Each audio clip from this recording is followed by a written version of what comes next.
Would you like to accelerate your career and reach your full potential in just minutes a day? Welcome to the LEADx Show with New York Times best-selling author and Inc. 500 entrepreneur, Kevin Kruse. Is motivation overrated? How do high achievers really get going? Hello, everyone. I'm Kevin Kruse. Welcome to the LEADx Show, where, of course, we're helping you to stand out and to get ahead. Now, quick question. Have you checked out the LEADx Academy, our online learning library jam-packed with educational videos, all at your own pace? Watch them on your iPad, watch them on your smartphone, watch them from your desktop so that you can double your productivity, become a great boss, improve your communication skills. Heck, we'll even help you to build your personal brand and so much more. Check it out. It's completely free for 3 days. And then it's only $7 a month, but probably by the time you listen to this in the future, it will have gone up because it's like our pre-launch price. I often say it's like the price of a smoothie, which I think someone should just like buy me a smoothie once a month or a lot of smoothies, and then I'll just give you access to that. Check it out, leadx.org. Our quote of the day: desire is the key to motivation, but it's determination and commitment to an unrelenting pursuit of your goal, a commitment to excellence that will enable you to attain the success you seek. That's from Mario Andretti.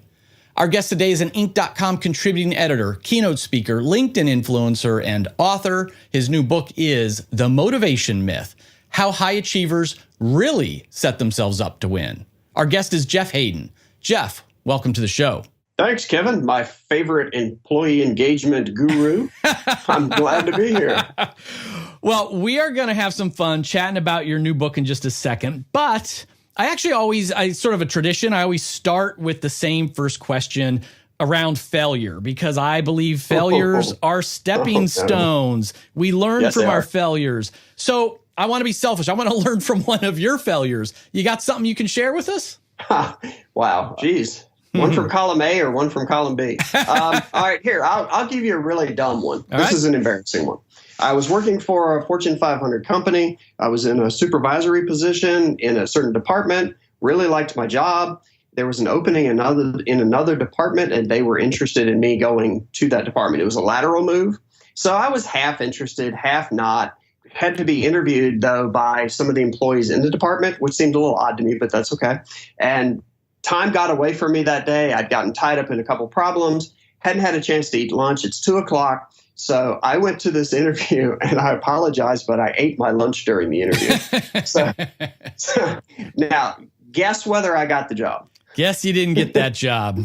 No, I didn't. And so what I learned from that, while it seems like an obvious lesson that, hey, you don't eat your lunch at interviews, what I actually learned was that if I wasn't really interested in the job, I shouldn't have even done it in the first place. And if I was only going to go and kind of just sort of half-ass it and, eat my lunch, and my attitude was kind of, if you want me, and you don't, you don't. Right.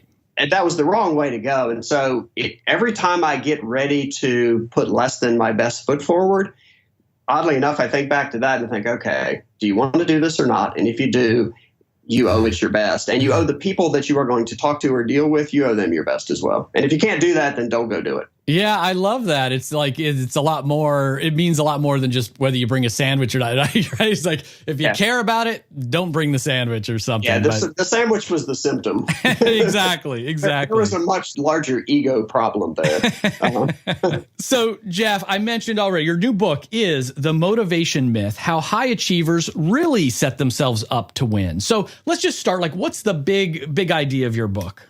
Both you and I are both in a similar position in that we are lucky enough to get to talk to and interact with some extremely successful people. Mm-hmm. And that is a very cool thing.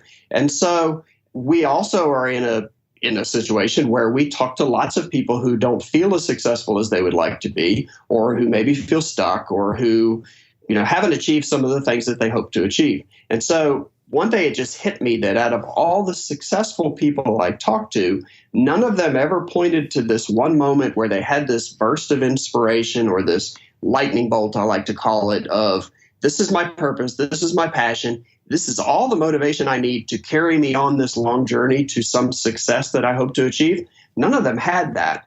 They all found something they were interested in. decided they wanted to get better at it and explore it, and basically found a process that allowed them to improve, to feel good about their improvement, to therefore feel some motivation to go the next day. So that whole idea of effort equals success equals gratification equals, hey, that was fun, I want to do it again tomorrow. That's how they got to where they were. The people that were stuck, all of them talked to me about, I haven't had that moment. I haven't found my purpose. Right. I haven't found that motivation. And so the central theme is that motivation isn't something you have to wait for or something that you have to get from somewhere. Motivation is something that you can create all on your own simply through the means of starting something and trying and giving it enough time that you improve a little bit to where you feel good about yourself, feel good about what you've done, and that gives you the motivation to keep going. That's great. And that was, I think, ties into one of my follow-up questions, because you do write about, like, how do you start when you are 0% motivated? And is it like just start and be willing to be bad for a while until you get good, or is there more to it? You have to be interested in something. If you can't pick a goal that you have zero interest in, because that will not give you any oomph at all to get started. But let's say you've always, let's pick a common one. Let's say you've always wanted to run a marathon. Right. Tons of people have that goal. That's something you're already interested in. So you have a little bit of a spark inside you. Yeah. You just haven't converted that into some kind of effort. So the key there is to not just kind of start and flail, but to say, okay, let me look around. And it's one of the chapters in the book is do what the pros do. Let me look around at someone who has actually accomplished what I want to do. Let's pick someone who has run a marathon. What process did they follow to get in physical shape and physical condition and all that stuff to be able to accomplish that? Deconstruct it, break it down to its essence, and then say, okay, what is the first thing I need to do? And in all likelihood, the first thing you need to do is go out today and run a mile. Let's use that as an example. You only need enough motivation to go out and run that mile. If you do that and you finish and you come home, no matter how tired you are, no matter how exhausted you may feel, if you have completed what you set out to do that day, you get to feel good about yourself. Right. You don't have to think about the 26. Just think about that. I did that. That's cool. Right. If you let yourself feel good about it, then that gives you the motivation tomorrow to go out and run the next mile that you need to run. So if you work your process and keep your head down and don't look out at that big gulf between where you are now and where you hope to be someday, and just look at what is today, then every day you get to feel good about yourself, which is really cool. And then that will let you wake up tomorrow and say, this is all I have to do. I don't have to do 26. I have to do 1.5 or whatever it may be. And if I do that, I feel good. So you do have to have something you're interested in. Right. Although I've done things just to prove the point, I've picked something that I really didn't want to do just to prove that this works. But, it's probably smarter to pick something that you really want to do and just deconstruct it and do that one thing and commit to doing it for, here's the key. You have to commit to doing it for at least, say, a week and a half. Because if you go run today and you come home and you're exhausted and you go run tomorrow, that's not enough time to have really made any improvement. You can't really see your progress. Right. But if you go a week and a half, I guarantee you will see some improvement. And that will allow you to think, you know what, this is working. Like you with your podcast, the first one you did. Oh, right. Did you feel like you were an expert? The second one, did you feel like you were an expert? But after 5 or 10, you started to go, okay, I'm starting to get the flow here. I'm not an expert, but I'm starting to figure this out. And that probably felt really fun to you. Yeah. And that gives you the motivation to keep cruising. Yeah. So I want to go back because you said something interesting. You do have a chapter on this. Like you say, you don't need a coach, you need a pro. So go back to that point. Like what do you see as the difference between working with a coach versus working with a pro? We'll use the marathon example again. Let's say you decide you want to run a marathon and you want to run a marathon and you go to your local fitness facility and you talk to the person or trainer there and you say, I want to run a marathon. They're going to do an assessment. They're going to figure out where you are. They're going to figure out what you like, what you don't like. They're going to do all this stuff. And they're going to create this program that is specially tailored to you that probably has no real chance of success.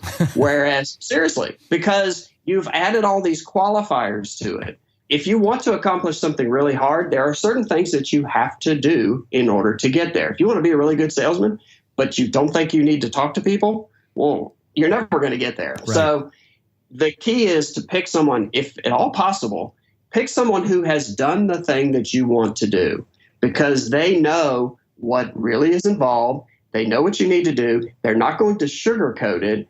They're going to give you straight up, here's what you need to do. And what would you rather do? Follow a process that feels good to you but is unlikely to succeed, or follow a process that is hard but that is almost guaranteed for you to succeed? And I'll take the success side every time. So that's my point. And that's true whether it's fitness, whether it's business.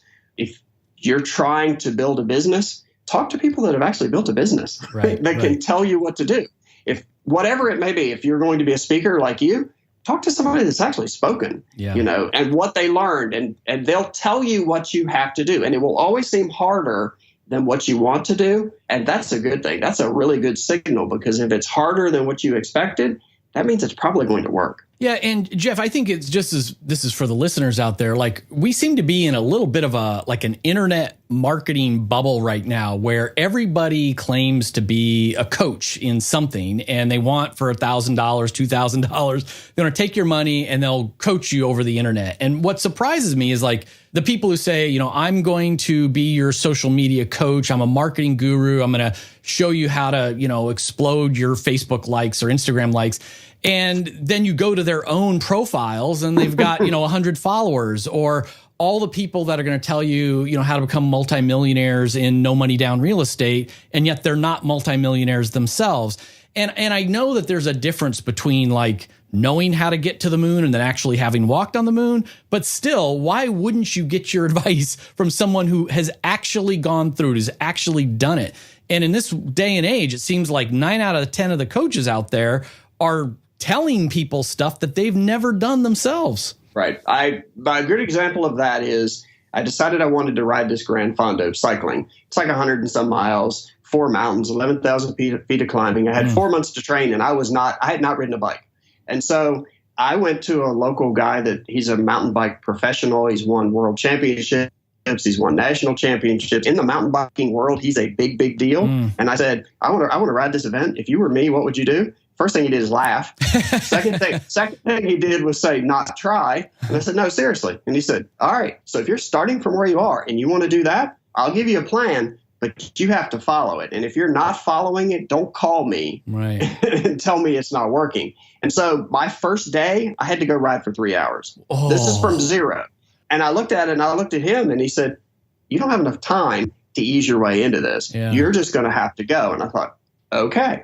And so we did adjust his plan a little bit along the way, but not because I wanted it to be easier. We actually found that I recovered quicker between events than most people do. It doesn't make me special. It's just how I'm made. So I would train more days per week than what he originally scheduled, which was cool. Yeah. And I managed to finish it. But the difference was, had I gone to someone who was not going to give me that clear-eyed, brass tacks view of it, I would have gotten some advice. I would have worked at it. I wouldn't have gotten very far, and I would have either given up or I would not have been able to finish it. Yeah. So your point is right. Why would someone teach you to buy real estate on a money down thing if it's guaranteed to succeed? Why aren't they just doing it? Yeah, right. That's right. The people that I find that are the best coaches are the ones that have done those things for a while, and then for whatever reason, whether it's age, fitness, interest, whatever it may be, have decided, okay, I'm going to shift my focus now. Right. And I'm going to start, I built 5 businesses, and that's really fun. But now I think what I really would like to do is help other people do that.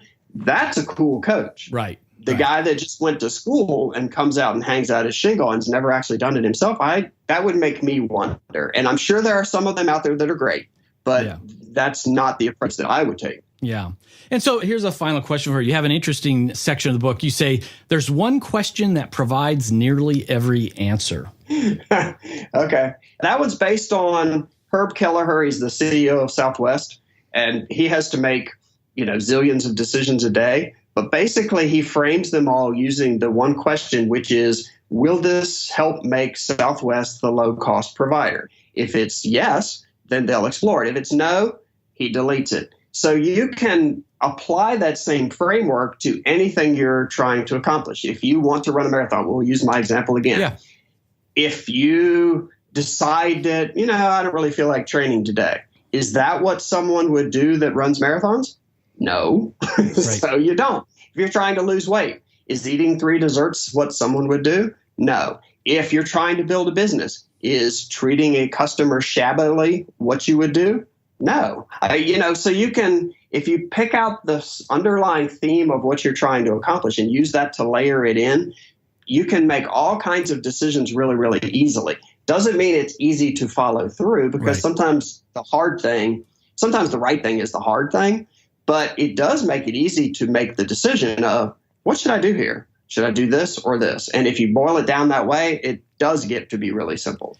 Yeah. And Jeff, I love that, because the example that you give, it's like a business understanding its core, brand promise, its value proposition, and then, making sure you're focused on spending your time on that thing.